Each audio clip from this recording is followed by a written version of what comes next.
For this video, we're going to combine the solutions for two of the problems that we have on this assignment. We're going to look at how to handle question number 4 and question number 5 from session 23. And the reason we're doing this is because we've already looked at these states of loading and states of stress a couple of times, if not more, in the class. So you can refer to session 22, you can refer to session 16 to see the details of how, for both of these questions, we get the operating stress. So the operating stress for question 4 is that we get tau xz is equal to 2 times the applied torque over pi c cubed, and then we have a transverse shear component, which is going to be 4/3 times the average shear stress, which we have as P over pi c squared. The state of stress for question number 5 is given as sigma x, and of course we're describing the states of stress at points, I guess, A and A. So sigma x is equal to px over A minus the bending stress, which is going to be minus m app times c over I. Okay, so that's the flexure formula there for the second part, this part. And then the tau z is going to be, or sorry, it's tau xz is going to be equal to 4/3. You see the 4/3, you think, oh, it's probably a transverse shear stress with a circular cross section. And then we have contribution from torsion, T app times C, maybe I don't know if I can make that more clear, times C all over J. Okay, so those are the states of stress here. And there are a couple of different ways that we can think about doing question 4, but there's really probably only one great way to do question number 5. And for question number 4, what we can think about, and this is probably not how you do it, but I'll just explain it, right? We can think about the sigma 1, sigma 2 plot. And you're like, no, don't give me a sigma 1, sigma 2 plot. Well, we're getting familiar with them, right? The first time you get familiar with something, sometimes we have to think, or we have to pause. So the sigma 1, sigma 2 plot for the von Mises stress criterion is given as an ellipse, where we once again have these kind of outer points at sy, sy, and this will be at minus sy, or negative sy, and then we have kind of a point that we go through here, point that we go through here, point that we go through here, and a point that we go through here, and then we very carefully kind of, well, let's see, maybe it's better if should I piece it together here? Sure, why not? I'm right-handed, so you know that, oops, that's not very good.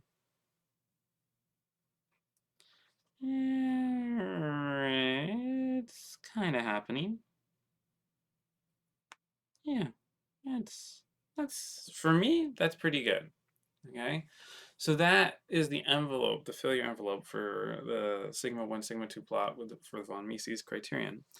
And if you watch some of the videos, you have maybe remembered that we talk about the shear line.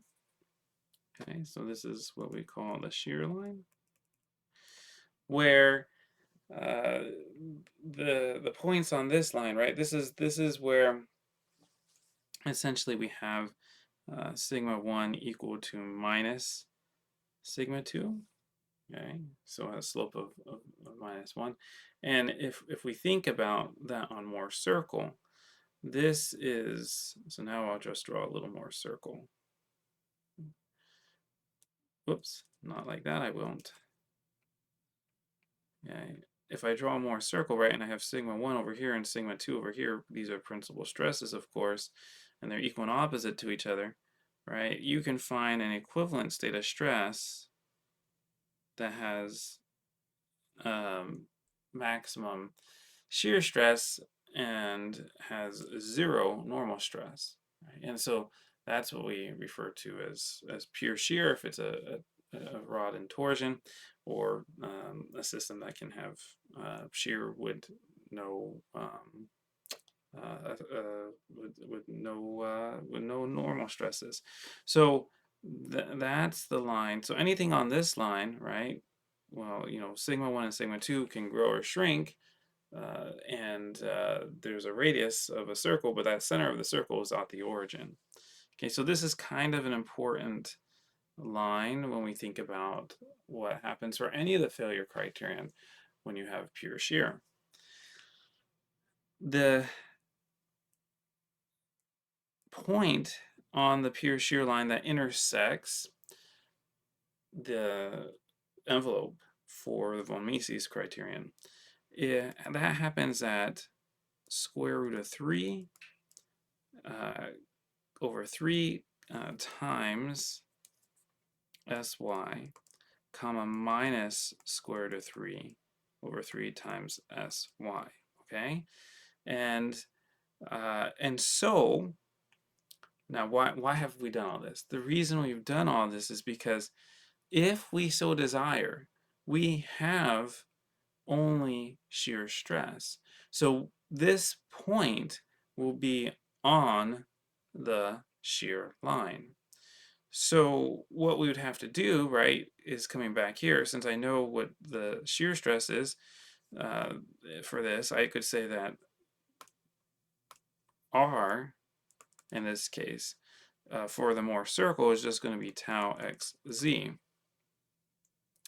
And that means that the sigma 1 operating, okay, is going to be tau xz, and the sigma 2 operating is going to be minus tau xz. You see that? Because this is just the radius here, radius there, right? And so, and we're centered at the origin. So whatever my tau is, that is going to be the radius, and that tells me where my sigma 1 and sigma 2 are. So if we're looking at trying to calculate a safety factor, okay, we can think of operating along this shear line. And that means that, okay, let's say that this is our operating, right? Oops, that's annoying. That's our operating right there. This could be, that if we say that's operating, right, that's going to be sigma 1 op, comma, minus, well, it's actually comma sigma 2 op, right? Or we could say that's tau xz, assuming tau xz is positive, and actually sometimes it was negative in the prior efforts, okay? So, but assuming it was positive, then it would be over here, and this would be minus tau xz, right? Otherwise, if it's not, then it's not a problem, okay? It just means that uh, we would be thinking about being over here instead. So anyway, the question then is, okay, how do we figure out the safety factor? Well, the safety factor, right, is how much do you multiply your operating uh, stress, or your point, okay, and in this case it's tau xz, until you hit the envelope, right? So how much do I have to multiply it by, right? So it's kind of like safety factor, and I haven't maybe written it so much like this, times our our tau or our yeah, we can do let's we can do times the sigma op, okay? Um, when does it hit the envelope? And in this case, that's going to be at square root of 3 over 3 sy.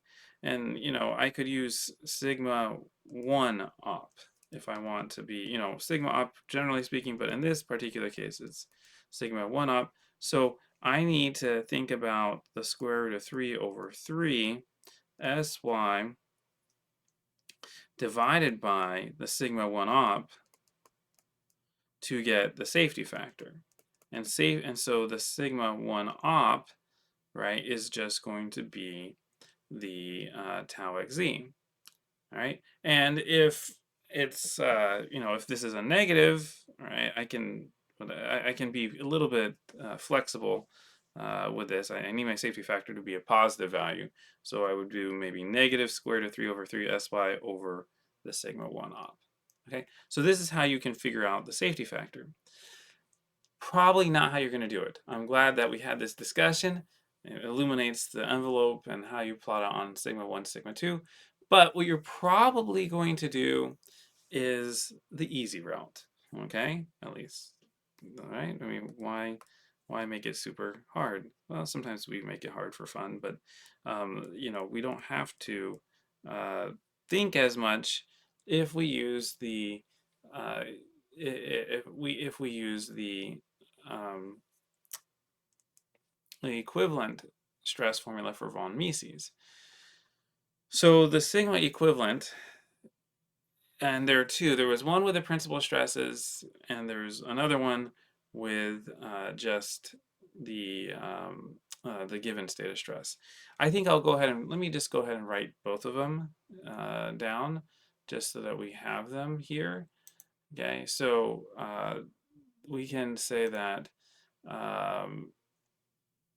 the sigma equivalent, if you're thinking only in terms of the state of principal stresses, is sigma 1 minus sigma 2 squared plus, and this does, I'm just, oh, they're all differences. So sigma 2 minus sigma 3 squared plus the sigma 1 minus, and you like, which combination have I not used? And there are just 3 combinations.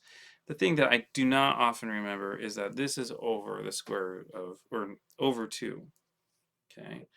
And so that's maybe, a detail. The other one, which I suggest that we use, is for the general state of stress. Now, it's not actually that bad here. We can think about this because we figured out that sigma 1 and sigma 2 are equal to tau xz and minus tau xz. So if we actually look at this, okay, we could plug these in. We got sigma 1, we have a minus, so that's going to be 2 tau xz squared, so that's 4 tau xz. And then we have this uh, sigma 2 minus 0, that would be another sig tau xz squared, and we have sigma 1 minus 0, that would be another tau xz squared. So, I mean, another way, I guess, it's not the best, but it's not the worst either. I mean, I don't even know why I had to make a judgment call here. But this one, okay, if I do it out, I wasn't going to do it out, but since I just did, we have the square root of 4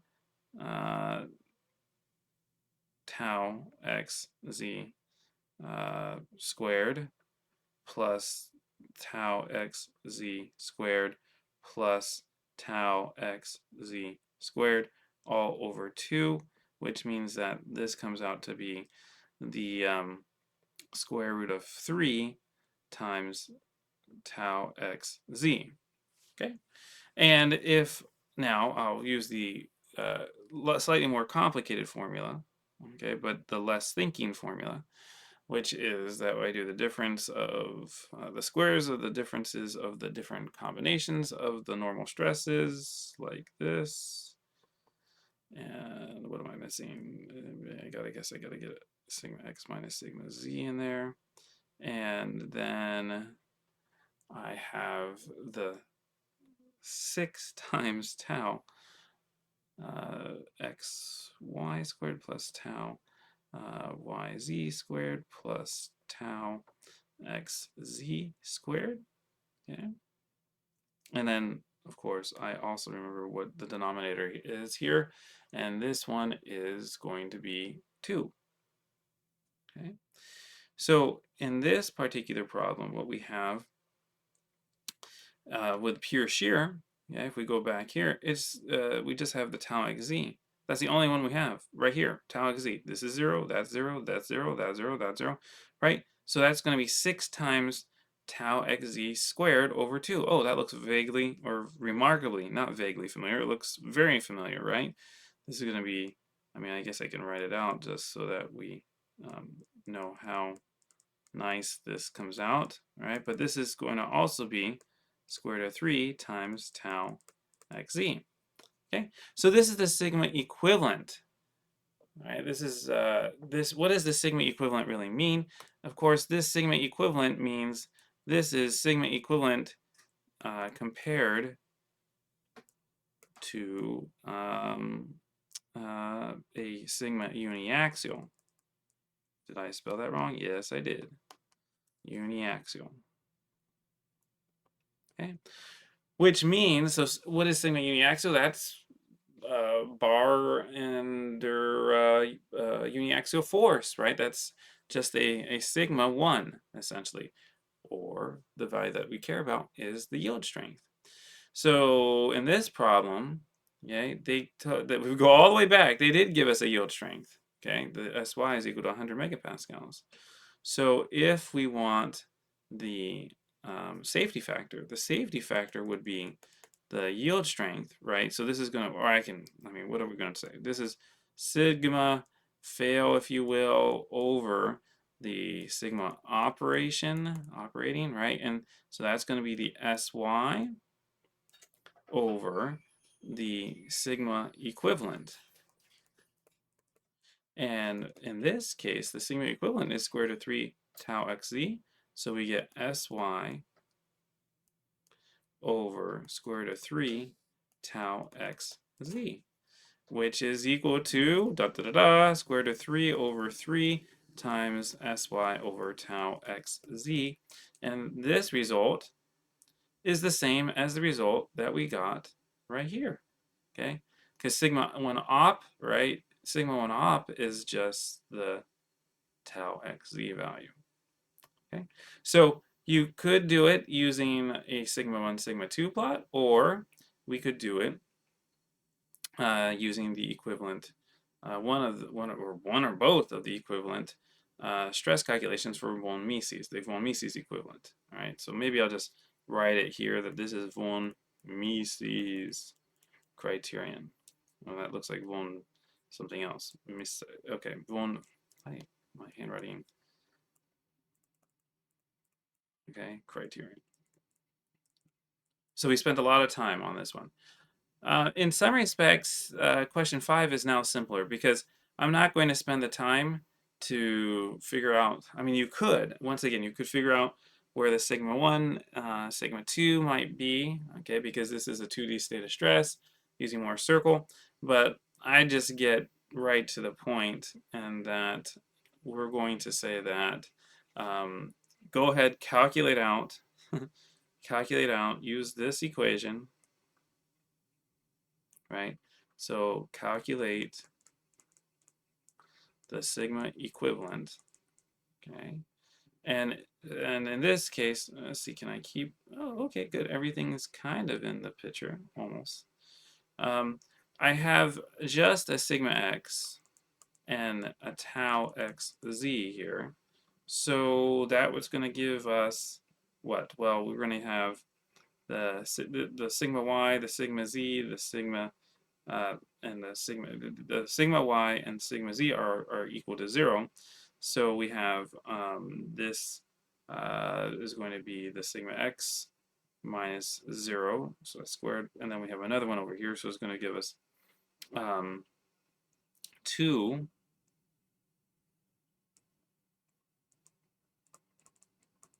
okay, so sigma equivalent is going to give us 2 sigma x squareds, okay, one from this term, this is 0, and then one from this term, plus now we have the 6 times what? Well, there's tau xz again, but these two are 0, so plus 6 tau xz squared over 2, okay?